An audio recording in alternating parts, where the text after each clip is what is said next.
You're listening to The Skateboarding Show. I am Mark. So I'm Mark. I am the general manager of Liberalis Skate. And I'm... What am I doing on this podcast, mate? Well, one of the things is that you very kindly offered to help us after I contacted you just in terms of doing some commentary around one of our events. Really great to talk to you about it, and it's great to get some exposure for Liberalis Skate as well. Yes, well, yes. We'll come on to that in a bit, but I definitely want to hear some more about Liberalis. So, but I also need to hear some more about you first. Are you prepared to divulge maybe even an age bracket? It doesn't need to be specific. Dude, I'm 52. 52. I'm 52. I don't mind mentioning it. I'm 52. What I am. And sorry, 50 what? 52, mate. 52. Okay, right. Okay. Yeah, the 53 comes in January. Right. Okay. So 52. So I'm thinking on Capricorn. And okay. So we've talked before. We had a conversation before, and you were explaining that you skated. When did you skate?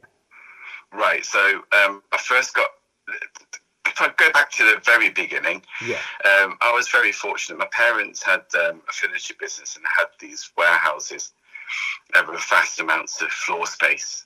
And the very first thing I kind of did was grab some wood. And you know the wood that they used to move sofas around in the warehouses, in the stores? Right. Them, and they had the wobbly wheels on them. So I used to spend quite a lot of time on my knees, battering around on those, and I used to try and stand on them, whatever else, with the wobbly wheels. And then when I was 8, my dad bought me my first skateboard, and it's one of those, it was quite a thick plastic, bright orange thing, and it had just one tail, that was it, and some soft wheels, and I used to batter down hills outside our house. And then there was a small scene in the town I was from in the Midlands. I come from a Midland town called Rugeley, which is an old farming market town. And so a group of us got together. We used to jump over Dulux paint tins, all those sort of things, setting up ramps and stuff like that. And then so it went from there, really. And then I then bought with my pocket money, which I saved up, I bought, it was quite a horrible, really thick plywood old skateboard, and I swapped my wheels around it and things like that. And at those times, Brett, I used to make my own bikes as well. So I used to go down to the tip and go and buy old mountain bikes. There was something called a Rally Bomber at the time, which was one of the first style rally bikes. And so I sort of made bikes. I kind of started putting together my own boards and things like that. And so I was more that scene rather than any other sport, really. Right. So okay. I carried on from when I was 8 all the way until I was in my late teens. But then I got into different sports, you see. So once you start getting into different sports, I always had a skateboard with me, but I was more in the mountains then, doing mountain climbing, biking, skiing and things like that. But what I started doing, Brett, when I was just in my early teens, I suppose, was started making my own skateboards as well. So rather than, because I think the way it was pointed out to me was as well, you've only had that skateboard for 5 minutes, and you want another one. So the only way I could do it was to start to get plywood or a bit of oak or mahogany, which was left over, and start to shape it into boards myself, and used to stick trucks on there and give it a go, you know. Right. And I took that into my older times when I started making bikes. So I started making bikes legit. When I got my bikes, we did a bike mechanic course and things like that, and started making frames and wheels and things like that. And then I got back into making hardcore skateboards. So that was actually hand pressing them as well. So getting the maple, and using epoxy and pressing them and shaping them and things like that, you know. And so that never left me really, because with the sport I was doing, which was climbing, in the end, I always felt that climbing, those sort of free sport type things all go together. Right. So in the end, which is why, fast forwarding a little bit, Brett, I sort of major in manufacturing skateboards now. Yeah, yeah. Well, there's a bit. So is there a bit of a gap then? There's clear. Yeah. How big is the gap between sort of those late teen years and you starting Liberalis, and what were you doing during that time? So I started. So there's probably a 15-year gap in general because I had my family. Right. So I had a family. I was in work, racing around the country and things like that. But I was still finding a lot of time for mountain climbing, which is what the passion was. And then it was only, if you fast forward a little bit, it was always at the back of my mind, I always wanted to do my own thing, wanted something tangible. And that definitely comes back from the times when I spent in the furniture factory with my parents. Right. Because they had something there was nothing I loved better. For all the corporate stuff, there was nothing better than I liked than working on the vans, being on the vans with the lads, working in that, getting in the mix. And I'll never forget riding on those furniture trolleys. And so it goes back to that, where for me, a real job, as it were, a real thing was something tangible. And I felt that the furniture, which my parents used to make furniture as well, the furniture used to make or provide, the vans, all of those sort of things are very tangible. And my corporate work has been the opposite to that, intangible. So in other words, it's more digital technologies and finance technologies and banking technologies and things. And that to me is not a tangible thing for me. So it has to be something I can touch. And so it was always something that was inbuilt with me. But when you say tech, are you sort of building that tech? Are you writing program? Are you writing script? Are you writing code? Don't do that. So I'm a specialist in understanding it, but I deliver it. So it's about getting other people to do it. Right. Okay. So it's more management, and that's the thing. It's corporate management, which has been great, by the way, but it's not tangible in that sense. Your buildings, you don't own any IP, and those sort of things, and you work in all the hours got sense, which is great because it's helped my family out. But it's something that I would rather drive a wagon. Do you understand what I mean? Yeah. So anyway, one day I was walking through the village I was living in at the time with my lad, and this was back in 2009, even 2008, 2009. In 2008, I had some success because I'd helped create the leadership around contactless. That digital thinking around having no card, so being able to pay things through wearables and things like that. And anyway, so that was I was just coming off the back of a project like that, and I was talking to my lad, and I said, you know what? I've always wanted to build bikes, build snowboards, perhaps skateboards again, and have clothing which sort of brings it all together. Because I was still in the scene, I still love mountains, I still love climbing, I still like skiing, all those things. And it was just something which I felt I was ready to start looking at again, especially as the lads had grown up a bit. So it became a bit of a just a eureka moment one day. And so I started testing some stuff out again, started building some bikes again, whilst I was still working, so this was going into the evenings. And then what I was doing was I was just making skateboards for folks. And then what I decided to do was using some sort of old wood press, which my mate had given me. He lived in Bulgaria at the time, and he gave me that. That was Zan. And then it was just a case of, okay, what I'm going to do is I'm going to look for the scale.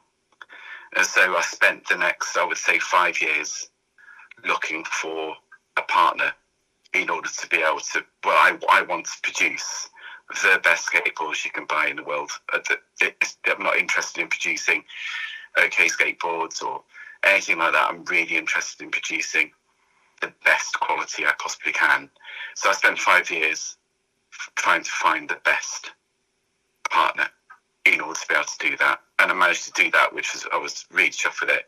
And I generally believe that. So the outcome now is I wanted to trial different types of themes, different types of graphics all the time. You know, try and keep things fresh. Really learn what people wanted to ride, what really does turn people on now, what turns them off. And that's because that's really important. It's not about me, it's about the community that it provides, that it really services. But I wanted to build and provide the best decks in the world. I was going to say, what for you then defines the best skateboard that you could build? One that's built out the best materials, which provides a really good pop and lasts the distance. Because the problem is that sometimes you get decks, and by the way, some of the decks I have, you know, you can't help it. They do break, don't they? Yeah. But the vast majority of the time, what you want at least get guys and girls to be able to use these things for a little while longer than a week or a couple of weeks. You know, you want them to, you don't want them to tail out. You want them to really be lasting the distance, to wear into, you know, and I'd rather that people were swapping the decks out because the graphics were knackered rather than that they tailed out beyond recognition. And so that's been a bit of a trial and error in order to be able to get the right quality. But the decks I produce now are definitely lasting the distance. We've got some hardcore riders on these things, and they're lasting the distance now, which means that, you know, the cost on the ground for everybody who's using them is a lot less because the decks are lasting longer. Right. That to me is a successful outcome, isn't it? Yeah. Well, yeah. If that's what you're looking to achieve and that's your objective, then yeah, it's a successful outcome. Yeah. Yeah. And I mean, it's always been a funny thing. The physical skateboard, just the board, just the plank, with all the advances in technology that we've had over the last, you know, since the mid-70s, outside of skateboarding, you know, all the wondrous, incredible things we've done. There are still many people who claim that the only thing you can make a skateboard out of is 7 layers of maple wood glued together. So, I mean, without giving away any company secrets, is there any particular thing that makes your boards last longer than, or makes them last longer? Yeah, I think there's 2 things. One of which wouldn't be unique and one of them would be. So what's not necessarily unique, but you have to know which wood you're getting. Right. You know, and it matters where it's grown. Right. And it also matters what temperature it's grown in. Wow. And the second thing is the glue. Right. But if you think about the wood, that's the be all and end all. I was wondering if you were going to say the glue, because many years ago when I first started doing all this stuff, I was lucky enough to go and spend some time with Ken and Joel at a Third Foot Skateboards, which I'm not even sure if they're still going anymore. But Ken took me round, and he was prepared to show me absolutely everything, and I had my recording stuff going, and it was brilliant, except for when it came to the glue. He said, you can see the glue, but I'm not going to tell you what's in it, because that is our company secret. That's the thing that separates all the board companies, is what glue they use to put these 7 layers of wood together. Yeah. So we call it our secret sauce. Right. Okay. Nice. I like that. And it was fascinating to me, and I'm sure you've looked into this. I'm sure you understand this a lot better than I do. That he was using 100-ton presses, and he said at that sort of pressure, or I believe that's what he was using. I might have misremembered that sort of figure, but he said at that sort of pressure, the glue is sort of combining the layers of wood together on a molecular level. Is that something that you also, do you have an understanding? That's right. That's right, Yeah. Is it? Yeah. Wow. And hence why that brand new board feels like one piece of wood rather than 7 pieces of wood put together, yeah? Indeed. And it's quite funny, really, if you're thinking about layers of wood like that, and the difference. So, and it's a part of the difference is also the weight, isn't it, as well? And it's funny, really, you can put 2 boards side by side, and yet one will feel a lot heavier than the other, and yet it's technically gone through the same process. And that's how you start to get the difference. So the difference then becomes the type of pop you get with the wood. Yes. How does that concave work? So with a particular type of wood and a particular type of mould and a particular type of pressing, you get a different outcome. There's only a certain type of concave that you could probably work with, with a slightly different wood. And the other thing is what's also important, as I say, is the longevity. One of the things I have noticed is that there is some option to put other materials within the fabric of the skateboard as well. But what tends to happen with that is that you'll end up a bit like carbon. So if you put carbon in or something, what happens is that you get a much stiffer board. But it depends what your goals are, because what you might do is you might use your deck to go cruising a bit. You might be less interested in going vert. So therefore, having something else between the ply might make some sense. You get some longevity within it. Carbon's quite light and things like that. So that doesn't matter. I'm all for it. That sort of technology. And I think there's room within the market for all different types of materials. Don't get me wrong, but it depends what you want to do. But ultimately, tried and tested and all those sort of things, there's a reason why maple works the way it does. The other thing I think to consider about maple, of course, is how sustainable it is. I think it's not the most sustainable wood in the world, but I think it's the second. I think it is. Right. Okay. I can't remember what the first one is now. Is it? I can't remember. But it's the second most sustainable wood on the planet. One of the reasons for that is because the frequency of growth, it can grow really quickly. You have to, rather than leaving wood alone, because there could be an argument to say, why would we use wood? Just use plastics now. And even if you don't want to use plastics, use another composite material. But again, there is a requirement in order to mill wood anyway. You have to not totally clear forest, but you can, you pick every other tree, because you need to allow wildlife to sustain itself. You need plant life to sustain itself and to grow, and sunlight to get in there and things like that. So you have an element of having to chop wood anyway. And so therefore, with maple, what you can do with that is you can mill it really well, you can store it really well, but it's also really sustainable, because once you plant, you just replant.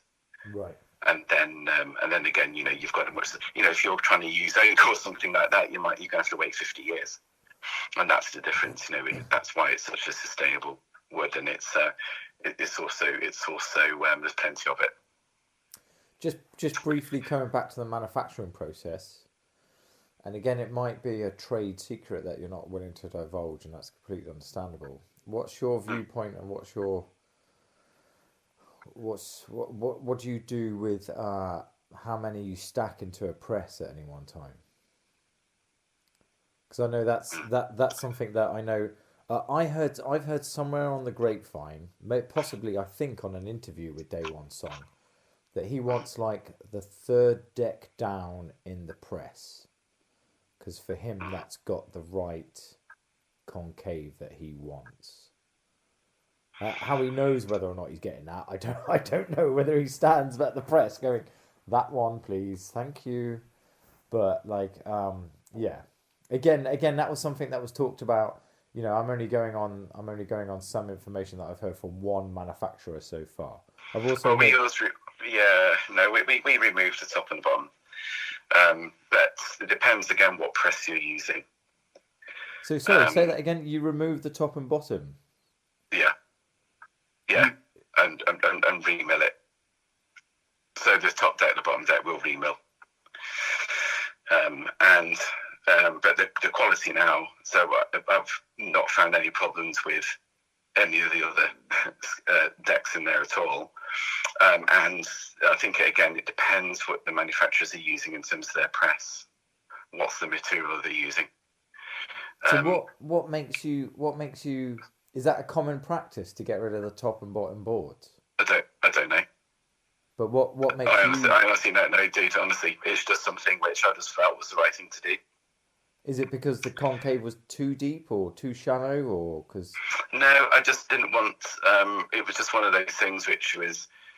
Listen, the top deck and the bottom deck might be perfectly okay, and every single deck is quality check beyond recognition almost, and I've never found a problem with the top and the bottom deck. I just do it. Wow. Okay. Okay. And it just gets remilled, so it's not wasted. You just remill it, and it's fine. But I always do that anyway. Wow. Okay. And but what's really important is that there are various presses that you can get, and you're quite right about really getting that molecular structure within the wood itself, the integrity, and so we use a concrete based press. So, and one of the reasons for that is as well, it really provides a top quality concave. And what you're not going to get is a degradation from the press, which is then reflected back into the deck. Okay. And what you get is you get a lot of longevity there. So, if you want to have the same shape in the same way with the same weight and the same integrity, then leveraging the concrete presses is the way to go as far as I'm concerned. Nice. Yeah, you're getting a lot of consistency. Is that what you're saying? Yeah. Right. Yeah, it's consistent. Nice. Yeah, you don't get any damage to the say you're doing a medium to high or steep concave on your deck. You're going to ensure that it's exactly the same. Nice. And what do you have? Do you have a selection of concaves, or do you run one concave for all your different boards? So for Liberalis we do 2 concaves. And funny enough, I'm thinking of doing a third one. So we do a medium concave, but we'll do the medium concave probably on a wider footing, because what I tend to find is very quickly those who are getting pretty used to, they might be riding an 8 or an 8.25 and they've got a medium concave. They're going, God, can't quite get the pop I wanted, and quite quickly you'll move to a medium to high concave anyway. So our default is a medium to high concave. Right. And then I'm thinking about doing like a high total, a total high concave, and calling for our elite riders, and that would just give them just that little bit of edge. You tend to find that high concaves with a hard wheel tends to be a bit unstable, so you're going to have to be, grab your balls and stuff like that, and get down there. But they can be a little bit unstable. But yeah, I think an elite deck would be probably, I don't mind sharing that with you, Brett. I've got one in train anyway, coming out soon. And that would just go for somebody who's a bit more rad, wants to go for a bit more, wants to maybe try a bit of more of an outlandish trick. You might find a high, might be a bit difficult to handle, but I think it should be okay. But I think that the perfect spot is that medium to high concave, probably on an 8.25 in a popsicle, if that's what you're going to be doing. Other than that, I would go with an 8.5, probably in the shovel nose. And what you tend to find is, certainly over in Australia as well, by the way. So in Australia, they seem to be riding quite wide decks. I noticed that even probably 4 years ago when I was over there. And but you tend to find folks that go in 8.5, 8.75, even 9s. I wouldn't build a 9 in a shovel nose, but I'll probably do that in a cruiser and just have some sort of cruiser deck with just one tail, and have that. So you probably have your cruiser and probably have your popsicle. Probably that'd be the sort of scene, I would say. I've been really surprised. About 7 years ago, about 7, 8, maybe even 9 years ago, I bought like a shaped 9-inch wide board because we suddenly had a big indoor skate park open near us, which was quite transition based. So in Stroud, Rush Skate Park.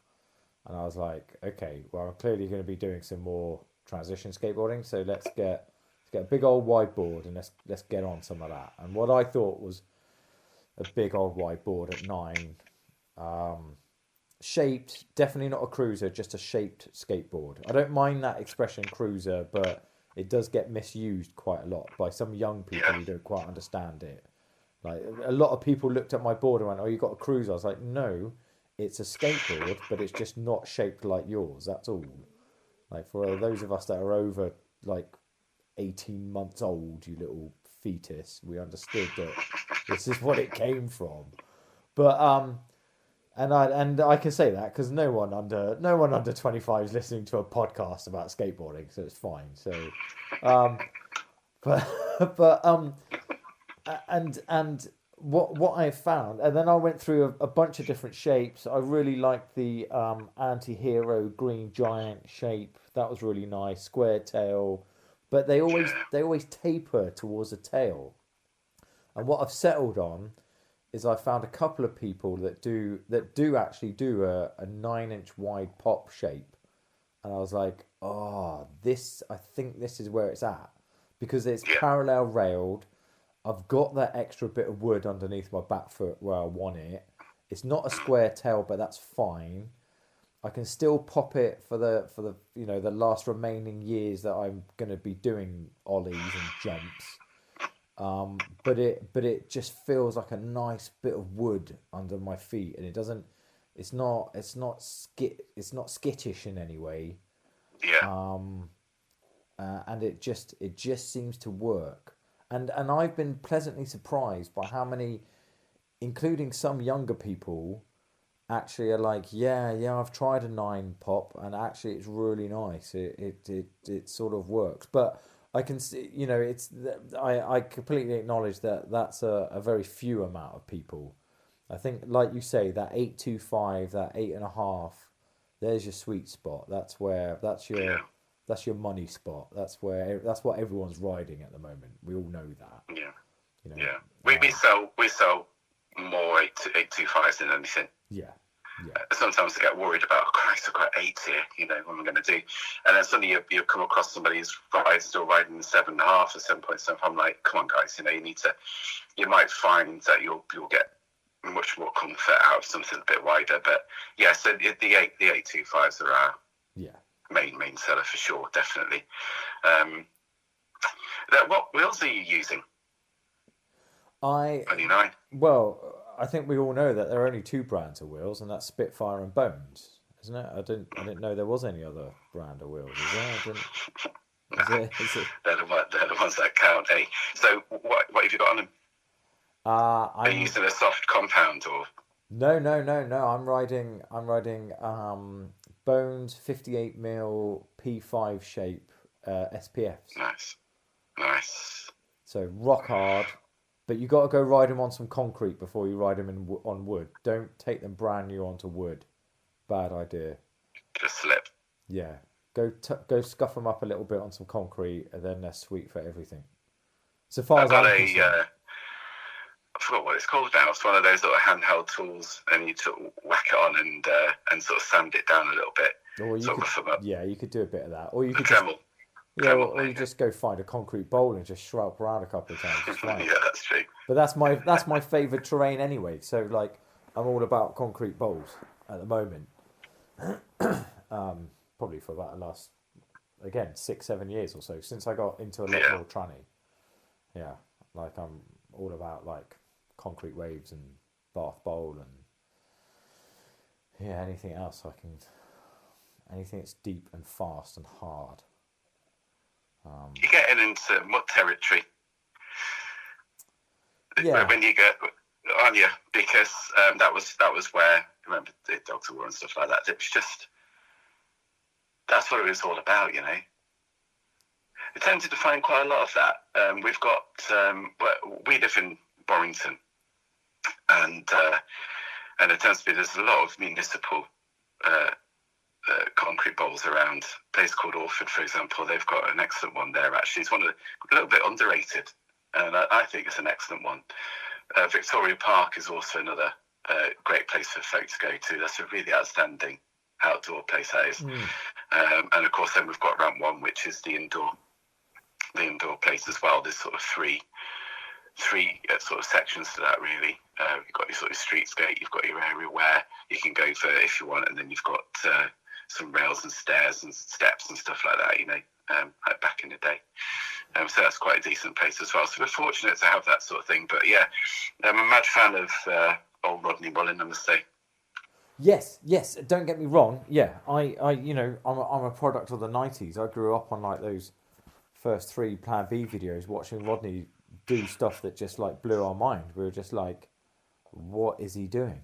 And then, and 30 years on, there's still nobody doing that stuff. It's just, he's doing lines in those first 3 Plan B videos just like casually throwing out these lines on basketball courts like they're nothing, that people still can't replicate today. I'd pay good money to see somebody try and replicate some of those lines of tricks that he puts together. And the way he sort of effortlessly,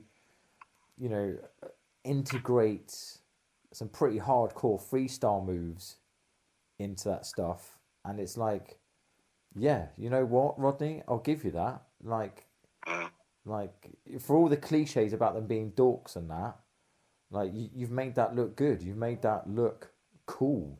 It's as simple as that. And it's all... There's a real skill to it, Brett. Like playing the guitar. Folks just think, that was cool, I'll give it a go and then fall over. Yeah, for sure. You've got to practice and practice and practice. Funny you mentioned that. I'm staring right at mine right now, but we'll come to that. That's another thing. This is the skateboarding show, not the 90s cliche show.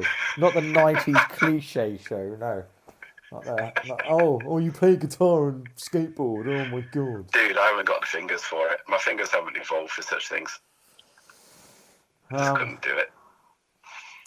Yeah, and I mean, just briefly, it's also I also find it amusing, and this is pertinent to you actually. It's also it's all well and good, like freestylers. Yeah, they owned all the skateboard industry for most of the '90s, and all the brands that you think are cool pretty much came from freestyle skateboarders. So yeah, don't take the mick too much. Yeah, like it amazes me, kids today are just like, freestyle's rubbish, as they stand there with their like blind skateboard and their tensile trucks and their globe shoes. It's just like, dude, all of those brands came from a freestyle skateboarder, right? Like, what are you on about? Why are you vibing on that when none of that stuff would exist if the freestylers didn't come along and go, right, it's our turn now. Now we're going to do it. Yeah, exactly. I just find a lot of synergy between BMXing as well. We've obviously got a new train now with the scooters, and they're great to see inline coming back as well. I've got a great respect for all those sports, but the thing that brings it all together is that trial and error, that practice, that chilling yourself on the floor, the pride of the wounds you might have on your elbows and things like that. All of those sports, regardless, and I know this is we're talking about skateboarding, but there is some synergy between all of that, from the scene of where it came from, why they happened, the clothes they're wearing, the social and community groups they're in. There's a lot of synergy there, and so I take my hat off to all of them really, which is why I'm pleased to see down at Rampon, which is where that's the indoor park over in Warrington. There, you've got inline BMXing and scootering going on, and it's great to see. Yes, but and they all have. But guess what? Guess where it all started? Guess where all the clothes came from? Yeah. Guess where the rad stuff came from? Guess where the injuries and the filming came from? Yeah. But it's right back from freestyle, like you said. That's exactly where it was. Well, the story, just briefly, I'm sure people know this. I might keep this in, I might not. But the story of like Stacy Peralta, like he made the first Bones video to ship out to shops so they could play it in the shops and promote the PAL products. And then all of a sudden he started getting phone calls from the shop owners going, can we have 50 more copies of that video, please? And he's like, what happened to the one that I sent you just to play on the TV in the shop? Oh, all the kids want a copy. We've ruined that one copy you gave us by copying it. Now we need some actual proper copies. He's like, what are you talking about? And they're like, yeah, the kids want a copy to watch at home. And he's like, okay then. So he didn't like have an idea of like, I'm gonna make a skate video. He just tried to make a promotional video to promote PAL products. Not even the riders, and all the kids were like, that's amazing. I want to take that home and watch it repeatedly. Yeah, brilliant. He accidentally made the skate video. Like, that's mental. That is mental. You're listening to Brett on the Skateboarding Show. Your mother won't like it. Talking of that, right? So talking of that, so Liberalis, do you have a team at the moment? Do you give some guys some free boards and get them out there? And Yeah, absolutely. And without them, we wouldn't have been able to keep going. That was the one thing that was very apparent right from the very beginning. If you go to the company's house, certainly in the UK, and you type in skateboards, right, they start at A and work their all the way through to Z, and there's hundreds of folk who have got a dream about it, and they're trying to do something about it. It's loads, and the point being is that whether you like it or not, and this is any advice to anybody who wants to start up their own brand, you do have to provide decks to people to test them out, to try and to ride them, to do videos. And it's a great period of time now, isn't it, with people videoing all the time and clipping and stuff like that. Yeah. And so it's a fantastic time, and you have to do that anyway. And that was without even a team. So the very first thing which I decided to do was hopefully sell some, but also definitely acknowledge the fact that I want people to ride them of all different ages and to feedback and perhaps they might get them again, and guess what, they might ask their mates to get on them as well, not just because that one particular person got them for nothing, but that actually they are decent anyway, and they'll begin to sell themselves. So that was absolutely the beginning. You had to do that. So as soon as and I decided just to do some short posts on Instagram, just some, here's the deck, this is what it's made out of. Look, this is. I think I started off with 5 designs. I was going to have 3. I decided to go with 5. So I decided to go with 2, which just has Liberalis on them, very similar to Baker, just their name written on all over the bottom of it in 2 different colorways. And then I always wanted to do different themes.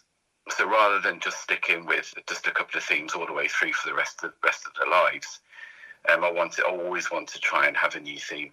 So I went off with something called Freedom Face at the time, actually, which I changed to Cheeky, but and that just has sort of like this abstract type of face in a circle right in the middle of the board with 2 different colorways on it. One's yellow, one's blue.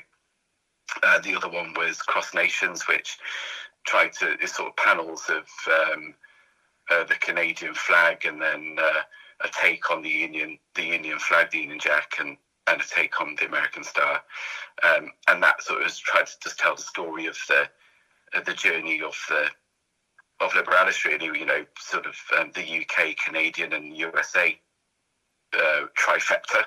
Right.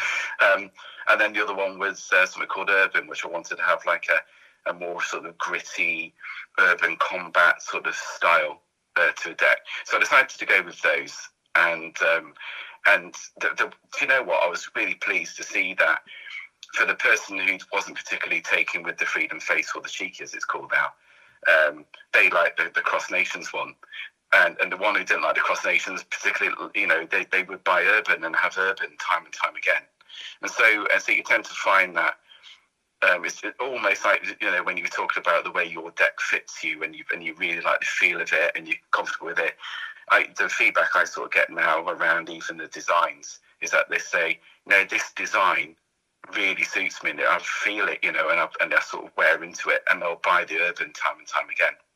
so without necessarily going to a different style. But so what I'm trying to do with Liberalis is to, always have a mainstay which will always run through. And I think it is important when you're trying to get your brand across that people recognise the name of it, but to also have fresh designs coming through. And then sort of limit those, and we probably won't do those again for another 5-year cycle, if that makes sense. So I think we've got 17 different colourways at the minute, probably 8 or 9 different sort of theme designs going out the door at the moment, which is great. So I'm really pleased with that. And then we'll hit into the new year the same. The Liberalis is all about. It's a flipping strange name for a start off. And by the way, so I read The Shoe King, right? And one of the very first things he said is when he decided he was going to call his shoe brand Nike in the end, he said, look, whatever you do when you do a brand, make sure that it's a short, sharp, snappy name with no more than 2 syllables and people will remember it. And I thought, bugger, I've got like 5 syllables or something with mine. I didn't. Damn. But I think what I'm finding is that because it's such an unusual name, people are remembering it anyway. Because one of the problems I had, Brett, was what do I call it? All the cool names have gone. Yeah. Right. Do you see what I mean? They all have, and I'm like, oh God, And then, so I was just trying to think of. What would really depict something that was free of spirit, free-minded, that sort of generous of spirit type of thing. What skateboarding in the community is all about, isn't it? And so anyway, I decided to go a little bit off kilt and found some off the wall word, which is Liberalis, which does mean all those things. So if you look it up, it's sorts of generous of mind and free of spirit, freedom, and I thought it depicted it nicely. And I just think it just then comes down to people becoming more familiar with it and us working hard, in order to be able to explain that journey. I think people are starting to recognise it now, which is great. But it does take a long time, Brett. I'm under no illusion it's going to take a long time, but. I'm really happy with the way it's going. But that's where the name came from. It was just about freedom, and of course you can't use any of those words because they've all gone. They're all rinsed. Yeah. So you tend to find that people are recognising it now, which is great. So in terms of branding, I've decided just to go with 2 obvious ones. The one is the name itself, and it's written in a particular way. I've got a sort of distressed version and a clean version, really. And the clean ones are used when we're sponsoring sporting events. Right. And then, so for example, Matt Bonner is a MMA fighter, cage warrior fighter. He used to be a middleweight champion up until a few months ago, and but he went down a weight, and now he's just gone back to middleweight again, and he's fighting again. And so he's somebody in sort of that sort of free sports mentality who we sponsor. So he wears Liberalis on his kit, and but we use a clean version of the name. So it's not distressed. It looks quite clean on things like that. In fact, a football team that we sponsor over in the juniors division there, we use a clean version of that. But there's two really. Is Liberalis Skateboards, and the other one is the cheeky face itself, the orange and blue shape. Again, it was. Do you know what, Brett? I was looking at that thinking I might not do that again. I'll leave it. And then suddenly, it's just funny really how like a year goes by and people really like it, So I'm continuing to put it onto the clothes, and we'll continue to put it onto the decks. So I think those are the 2 things I think I'll just keep on running now for the next 10 years or so, I think. Wow. Right. Okay. And so that's the sort of future plans that you work on, sort of 5-10 year plan cycles. Yeah. So for 5 years through.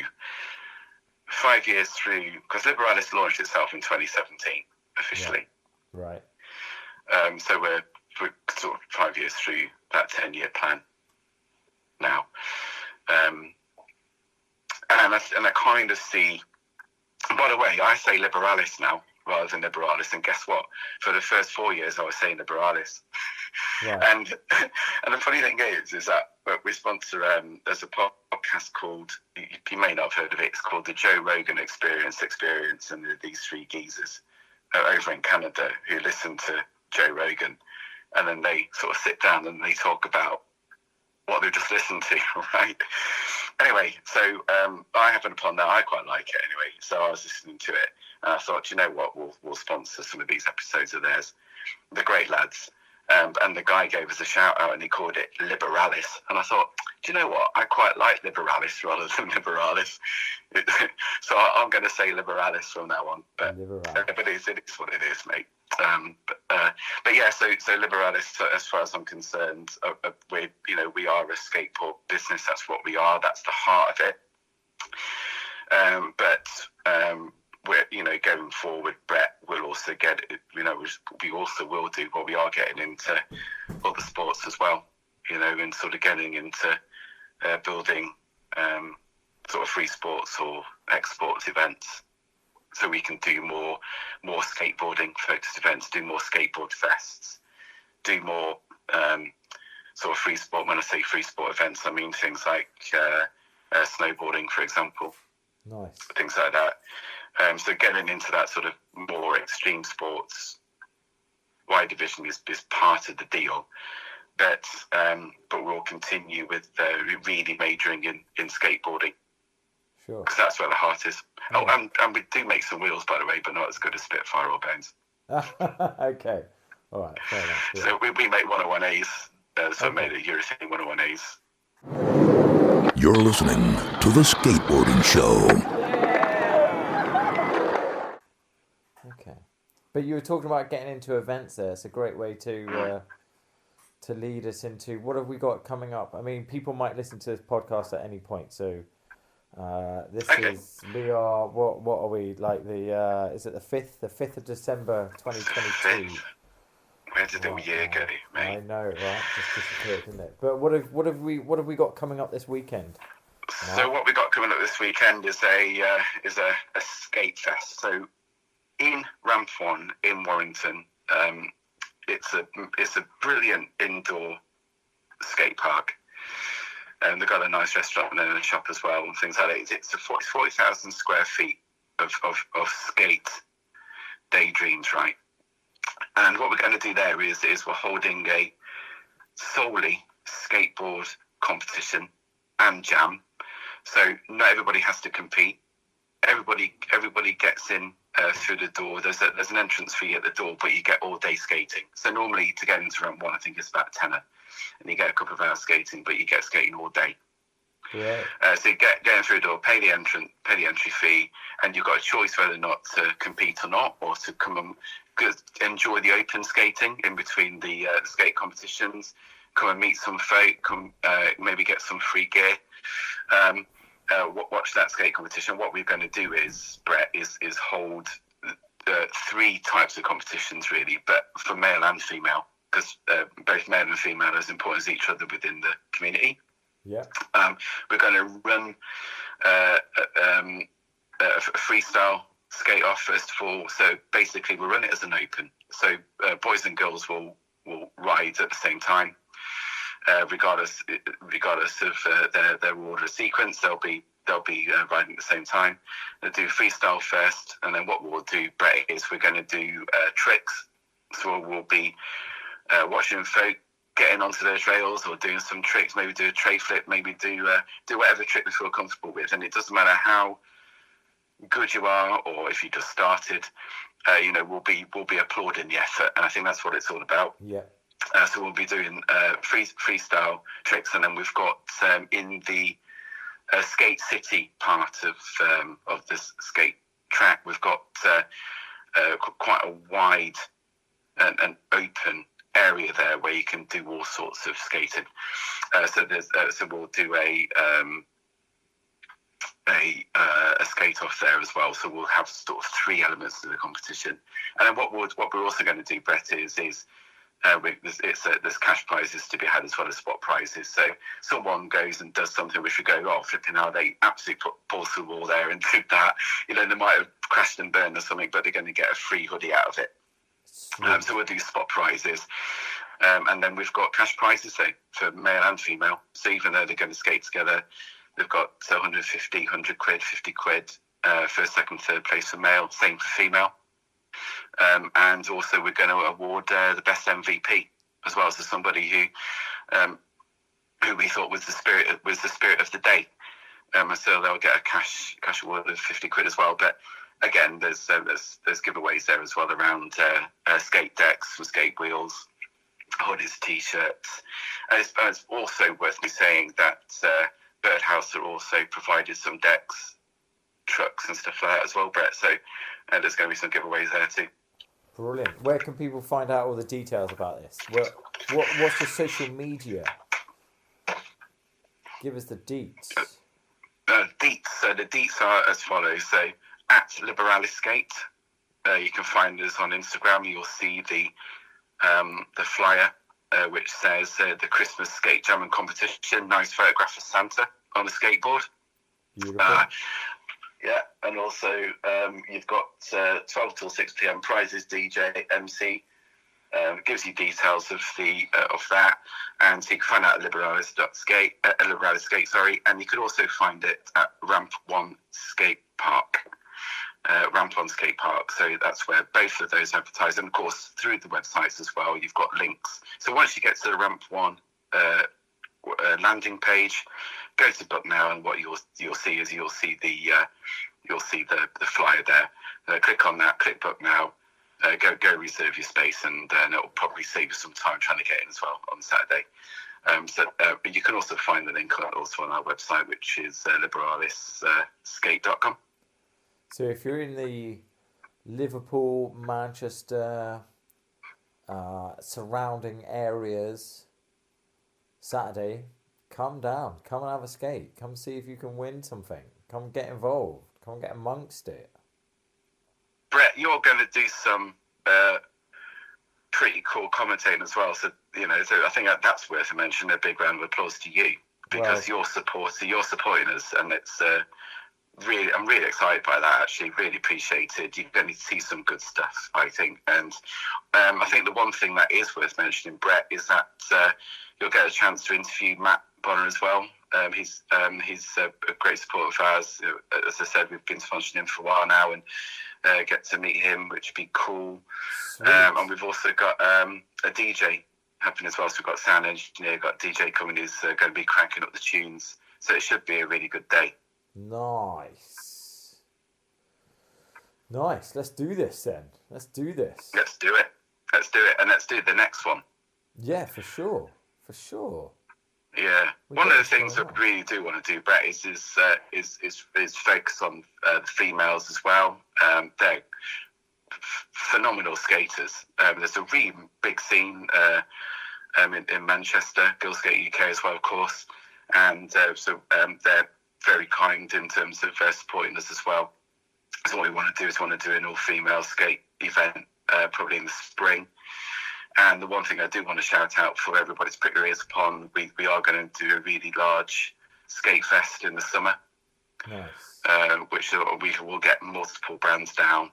We'll get some half pipes down. We'll get some bands in. Those sort of things in the summer as well. So that event element of Liberalis is really important going forward. Sweet.